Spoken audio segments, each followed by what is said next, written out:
Okay, we're going to do a class 2 restoration now. Now, I'm using a traditional Tafelmayer band and retainer.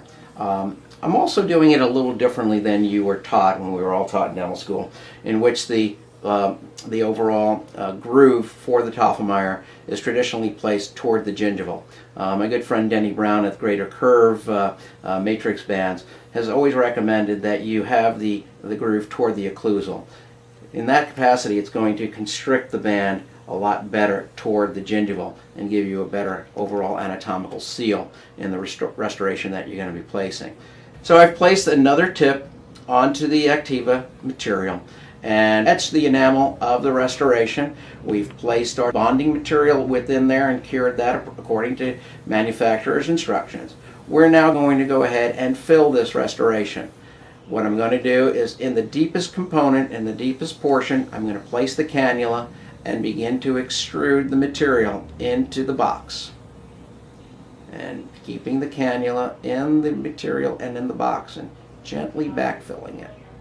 As we come up to the occlusal, I'm going to drag it over the pulpal floor gently, then go down into the second box, and I'm going to gently extrude it into that second area to get a fill of that box as well.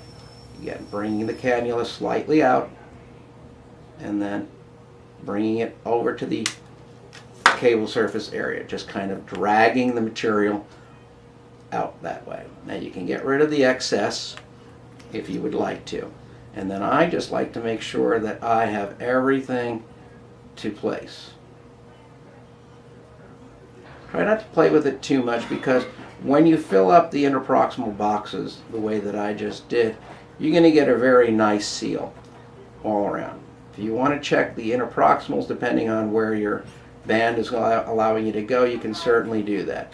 Now, I'm not completely filled. I've got about a millimeter or two or so onto the pulpal floor, and the boxes are filled just to about the contact area.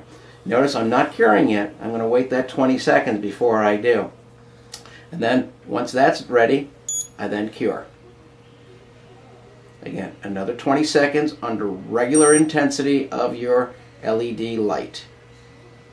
Make sure also that you get into the routine of checking the output of your light on a digital radiometer that gives you an actual readout of numbers as to what the milliwatts per centimeter squared of energy being put out on.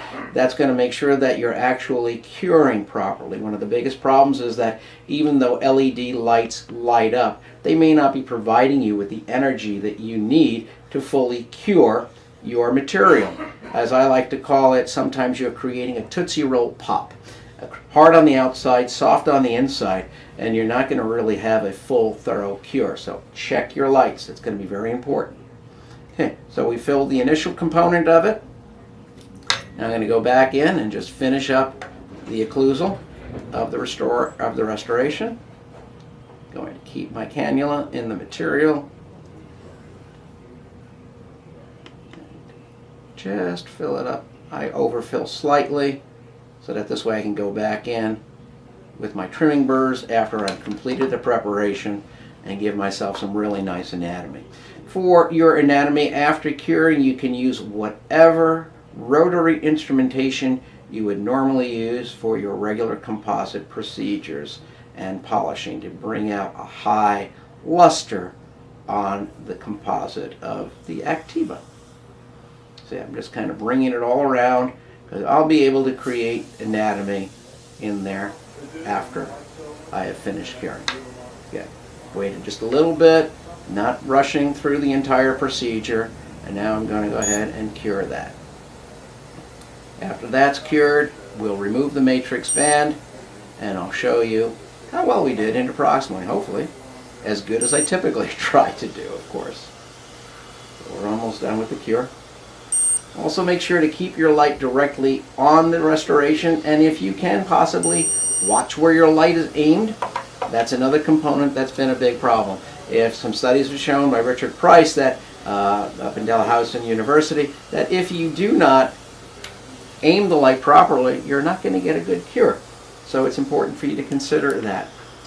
I'm going to remove the matrix band from it, and in this situation, because of the rubberization of the model, the material came right on out. We have a very nice interproximal contact area, nice and smooth. And then you'd be able to trim up the occlusal surface. Now people ask all the time, John, this is an injectable material that's fairly viscous, but how do you get good contacts? Well, again, contacts are going to be created by how you manipulate your band. If you do not wedge and put your band on properly and create contacts with your band and a good ball burnisher, you're never going to get good contacts.